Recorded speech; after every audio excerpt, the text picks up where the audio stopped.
ओम शांति। आज हम बहुत सारे लोग बहुत सारी चिंताओं में घिरे हुए हैं। भले वो चिंताएं सामाजिक हों, राजनीतिक हों, धार्मिक रूप से भी कई बार हो जाती हैं और कई बार अपने मन की हों। और हम चाहते हैं कि उन चिंताओं को हम किसी ऐसे व्यक्ति को सौंप दें जो सब चीज़ें समेट कर रखता हो। तो आज हम शुरुआत इसी चीज़ से करेंगे कि सभी चिंताओं को प्रभु अर्पण करना है तो कैसे। क्योंकि आज हम परमात्मा के साथ बहुत अटूट रिश्ते नाते निभाते हैं। भले वो देवताओं के रूप में हो, गुरुओं के रूप में हो, किसी भी रूप में हम निभा रहे हैं, क्योंकि कोई ना कोई किसी ना किसी धर्म से बिलोंग जरूर करता है। तो आज सोचिए कि मुझे अगर मेरे पास कोई चिंताएं आ गई तो मुझे उसे प्रभु अर्पण कैसे करना है। तो जैसे मैं एक छोटा सा उदाहरण आपको दूंगी, क्योंकि जीवन में बहुत सारे चुनौतियां या चिंताएं कहें किसी न किसी वे में आती हैं। मान लो माँ बाप है तो बच्चों की चिंता है। मान लो घर में कोई बड़ा है तो उसको अपनी फैमिली की चिंता है। मान लो जैसे एक लेडीज है तो उसको परिवार की चिंता है।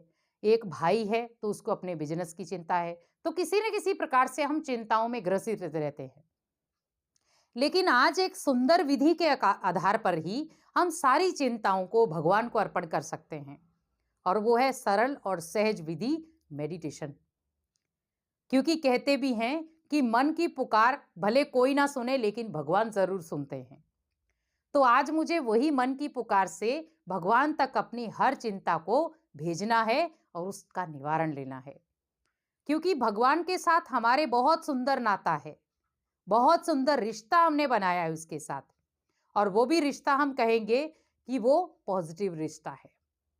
क्योंकि आज भले हर रिश्ते से हमें कोई ना कोई दुख मिल रहा है, लेकिन हम भगवान से नहीं कह रहे कि हमें दुख मिल रहा है। कई इंसान सोच भी लेते हैं कि भगवान हमें दुख देता है। मान लो कोई शरीर छोड़ देता है तो कहेंगे भगवान ने हमारे से ये छीन लिया। जब वो आया था तो हमने कहा ये भगवान ने दिया, तो जब भगवान ने ले लिया तो उसमें मेरा तो कोई रोल नहीं था ना, लेकिन हमने फिर भी वहां भगवान को दोषी ठहराया। तो आज सोचिए कि जब वो हमारी चिंताओं को हर रहा है, हमारी चिंताओं को ले रहा है, तो हमें वो चिंताएं क्यों देगा। क्योंकि चिंताएं मेरे ही कारण आई हैं। कहीं ना कहीं मैं कोई भी जो भी कर्म कर रहा था उसके कर्म के अकॉर्डिंग ही मेरे पास वो चिंताएं आई हैं। तो मैंने कहीं ना कहीं बीज डाला है, तो वो बीज अंकुरित होकर बाहर आया है, तब मुझे पता चला है। क्योंकि मैंने भी बहुत सारी आत्माओं को चिंताएं दी हैं जो रिटर्न के रूप में वापिस आ रही हैं। तभी कहते हैं चिंता छोड़कर प्रभु चिंतन करो। अगर हम मनुष्य चिंतन कहें, स्वयं चिंतन भी हम कह सकते हैं, क्योंकि स्वयं का चिंतन करेंगे कि मेरे अंदर कब कब चिंताएं आती, क्यों आती हैं, उसका निवारण हम ले सकते हैं। तो मेडिटेशन में जब भी आप बैठते हैं तो मॉर्निंग का जो समय होता है, जैसे मान लो सपोज आपको अपने बच्चे की बहुत चिंता है। अब आप सोचते हैं कि मैं बच्चे को रोज डांटता भी हूं, फटकार भी लगाते हैं, सब चीजें करते हैं, बच्चा कहना नहीं मान रहा मेरा। तो कहीं ना कहीं ये जरूर ठान लें कि मुझे अपने बच्चे को अभी बोल के आधार से परिवर्तन नहीं करना है।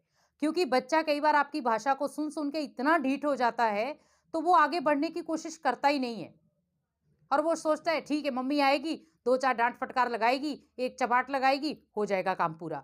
तो मीन्स वो अंदर ही अंदर अपने संस्कारों को मजबूत कर लेता है कि मान लो मैं ये गलती करूंगा तो मम्मी पापा ऐसे करेंगे। तो कहीं ना कहीं आपको ये चीज हमेशा ध्यान रखनी है कि उसकी आदत को मुझे पक्का नहीं करना है। क्योंकि अब वहां पर रोल आपका नहीं, वहां पर परमात्मा को जो हमने कहा था मंदिरों में, तुम ही हो माता पिता, तुम ही हो बंधु सखा, तुम ही है, अब उसका रोल आ गया। तो मीन्स माता पिता आप हैं लेकिन वरदानी हाथ भगवान का है। तो आप जो भी चिंताएं हैं, जैसे आपका बच्चा सोया होता है मॉर्निंग में, तो आप उसको सोए हुए बच्चे को, क्योंकि उस समय उसका माइंड ओनली अपने तक सीमित है, अगर वो सोच भी रहा है तो भी उसका माइंड इतना डेवलप नहीं कर पाता, रेस्ट में है वो। अब आप जो उसको ऊर्जा देना चाहेंगे वो ऊर्जा ले लेगा वो। जैसे कई बार हम चलते फिरते भोजन करते हैं, तो आपको पता है कि भोजन डाइजेस्ट नहीं हो पाता अच्छे से, तो हम भोजन कैसे करते हैं, बैठकर, या तो सिटिंग में, या आजकल हम डाइनिंग में बैठ के करते हैं। तो मीन्स हम सोचते हैं कि भोजन की भी एक मुद्रा है कि हम भोजन किस प्रकार से करें। तो उसी प्रकार सोचो कि जब मान लो मुझे किसी भी आत्मा को परिवर्तन करना है, वो परिवर्तन नहीं हो रही है, बार बार कहीं ना कहीं वो कुछ ना कुछ नेगेटिविटी यूज कर रही है, तो आप उसको मन से पॉजिटिविटी दो, क्योंकि कहीं ना कहीं वो आत्मा अपने संस्कारों के वश है। तो मुझे उसको संस्कारों के वश आत्मा को अभी मुझे प्रभु चिंतन से ठीक करना है। तो अपनी जितनी भी चिंताएं हैं वो सब प्रभु अर्पण कर दो। तो प्रभु अर्पण कैसे कर पाएंगे हम? हमारे लिए वो भी एक समय है। हम सोचे कि नहीं, जब दिल करे तब मैं प्रभु अर्पण कर दूं, क्योंकि आप दिल करे तो कभी भी करें, लेकिन कुछ समय होता है जब पूरे वातावरण में पॉजिटिविटी क्रिएट होती है, और वो समय है ब्रह्म मुहूर्त का, जिसको हम अमृत वेला कह सकते हैं, सुप्रभात कहते हैं। सुप्रभात मीन्स सुनहरी सुबह। तो अमृत वेला मीन्स भगवान इस बेला में हमें अमृत देता है, भले वो अच्छे संकल्पों का हो, भले हमारी चिंताओं को हर के वो पॉजिटिविटी दो। तो मीन्स उस समय आप जो भी बच्चे हैं, मान लो बड़े भी आपका नहीं कहना मान रहे, आपने बार बार उनको कह दिया, कई बार रिलेशन में भी ऐसी चीजें हो जाती जो कहने से नहीं समझ आ पाते हम उसको, तो आप उसे मेडिटेशन के सहारे से समझाएं, अपने मन को एकाग्र करें।